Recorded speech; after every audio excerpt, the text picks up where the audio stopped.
Hello, everyone. It is a pleasure to be joining you all on such an important discussion about human rights education.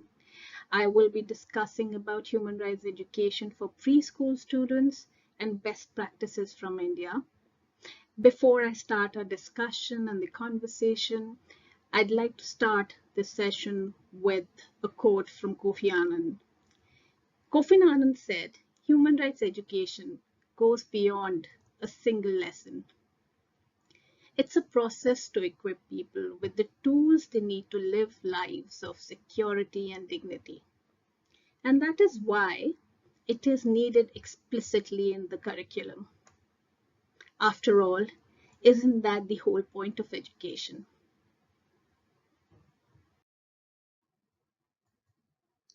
As we all would agree that human rights education is an integral and a building block for rights respecting society, it's imperative for us to know when is the right time to include human rights education into the curriculum, and why one needs to talk to kindergarten students about a topic like human rights. While we all know that learning about human rights is an essential first step towards respecting, promoting, and defending those rights, knowledge and understanding of human rights can give young people a common language of respect, equality, dignity, as well as shared values to create a more peaceful and just society.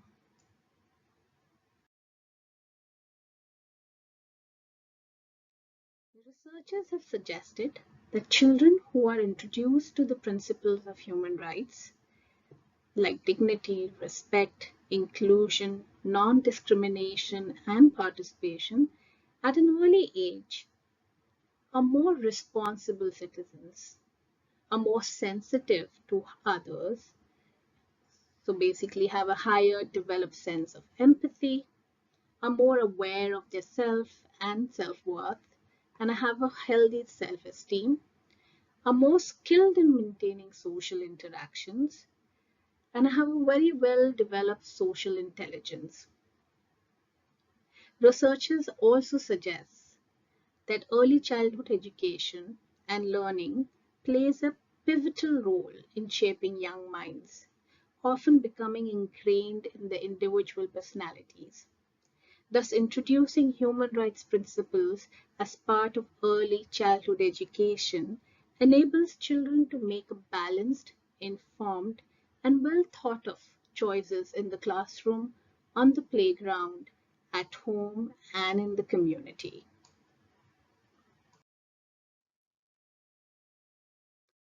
Since we've addressed the question on when in the previous slides, it's important to look at the larger question as to how do we talk about human rights principles and values with preschool children, essentially 3 to 5 years old.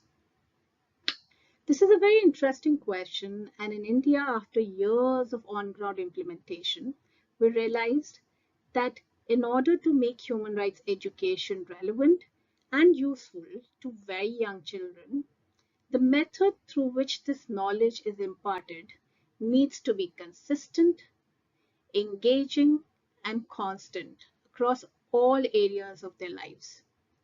Whether at school or at home, these basic concepts must not only be spoken of, but also experienced through real life interactions.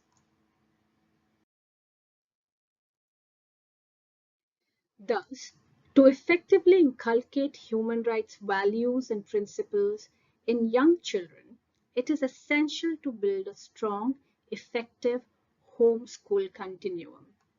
The concept of a homeschool continuum is rooted in the belief that learning is not restricted to a classroom or the school premises. Children learn by observation and experiences as much as, or even more than, what they are taught in classrooms. The messages and stimuli they are exposed to from their numerous spheres of reference have a deep and lasting effect on them. A quality homeschool continuum ensures that a child's learning can be placed within the wider concept and the context of child's life. This relationship should ideally work both ways. The complex physiological, social, and emotional needs that children bring from their individual home settings should also be considered and respected in addition to their learning needs within the school. Acknowledging the importance of a home-school continuum in early childhood learning, where each activity is supplemented by useful parent tips and parent worksheets, will help involve parents in education and development of their children.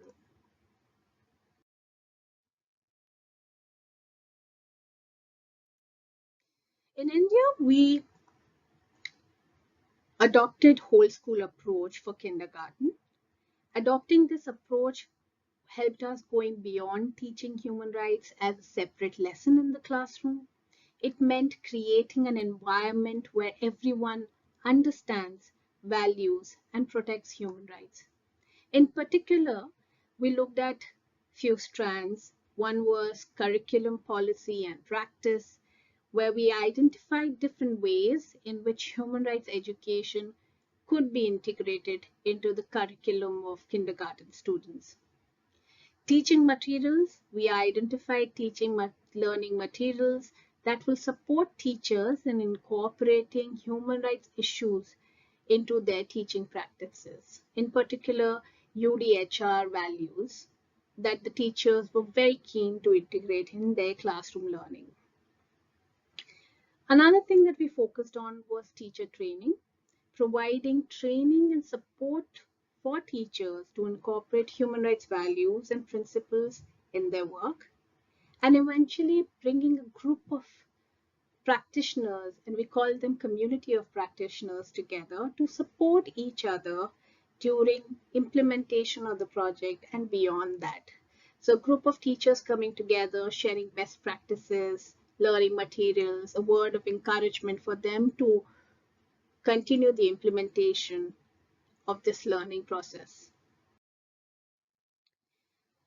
Here are a list of activities that were developed for kindergarten students as part of this project, along with teachers and parents.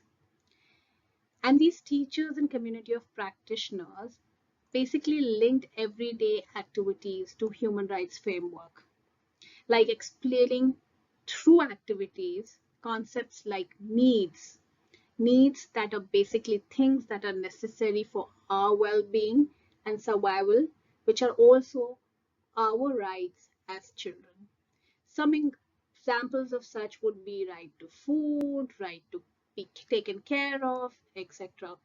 Both needs and wants might vary and be different from person to person and situations. But there are some common needs though. These common needs are essential for human beings and their survival, irrespective of their country, religion, color, gender, or age. These are some kind of examples of how these teachers and community of practitioners brought in human rights principles into the classroom of preschool students. All these activities are designed to encourage children to take a basic starting point, often based on something close to home or an event or situation they have experienced or can relate to, and then develop on that. Children are then invited to expand their understanding beyond themselves and to bring the thinking outwards and towards others, whether locally, nationally, or even globally. Another key theme that we focused on during this project implementation was conflict resolution. The focus was to be open to introducing children to new opinions and ideas, help them learn to recognize and understand different abilities, facial expressions, body language, and link between actions and feelings, further connecting it to human rights framework of rights and responsibilities. Learning how to recognize emotions can help children better understand both themselves and others. Other important rights that were taken up by the teachers as part of this project was the right to protection against violence and to privacy. In line with Article 3 of UDHR, Universal Declaration of Human Rights, right to life, right to liberty and security of person, the children were taught about safe and unsafe touch. Here as well, homeschool continuum played an important role in sending the message of rights and rights respecting values across amongst the children.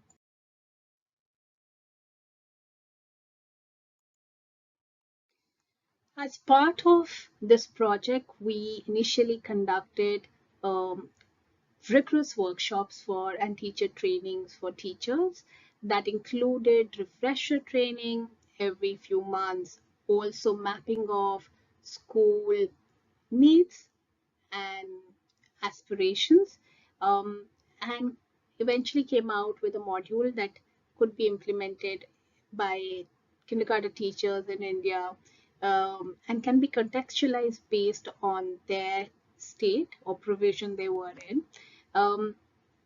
Once those were implemented, we also came out with annual academic calendar and how would human rights education feature within the curriculum that's been provided by the state. Since in India, human rights education is not formally included into the curriculum. So how do we make sure that it aligns with the curriculum of early childhood education, supplements the learning space, and supports the teacher and the community to talk about human rights principle with your really young children. These were the three key decisions that we felt really helped us successfully implement the project and also the sustainability of the project beyond just charity supporting schools. That was to provide all members of school community with an influential voice in decision making as a center to whole school approach in kindergarten, including parents, neighborhood community, and children themselves. The themes that were selected that I showed in the previous slides were themes that came out of focused group discussions with the community members, parents, and children that they felt they would want to talk about.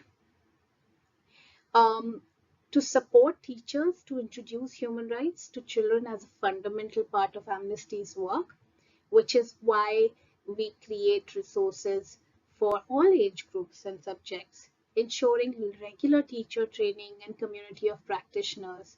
We felt that it was extremely important to build a movement, to build a group that can sustain beyond an organization, and wherever that group goes, they can share best practices, share their challenges, and propose suggestions.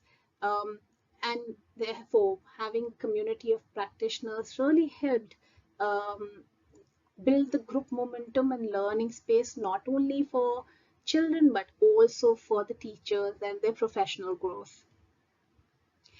Another important aspect for us was, rather than including human rights into a subject, it was important to look at from a domain of development.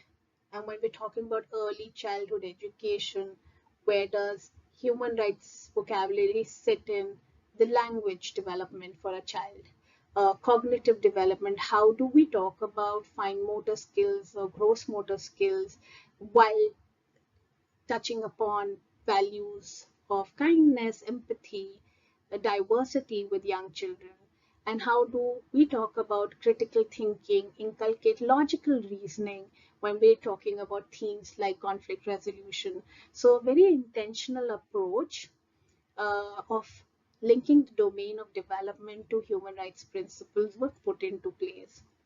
And for over 6 years, the project was supported by Amnesty. We reached out to a few hundred schools in India, and with kindergarten children and documented the whole process, where as we speak now also these projects are being implemented even when Amnesty has stepped back in its operations in the country. So not just this has been our learning experience of working with kindergarten children, which had its very interesting outcome for us and also a very impactful project in general for Amnesty. With this, I would like to end my presentation with this beautiful poem that was developed by kindergarten teachers and their students as part of this project.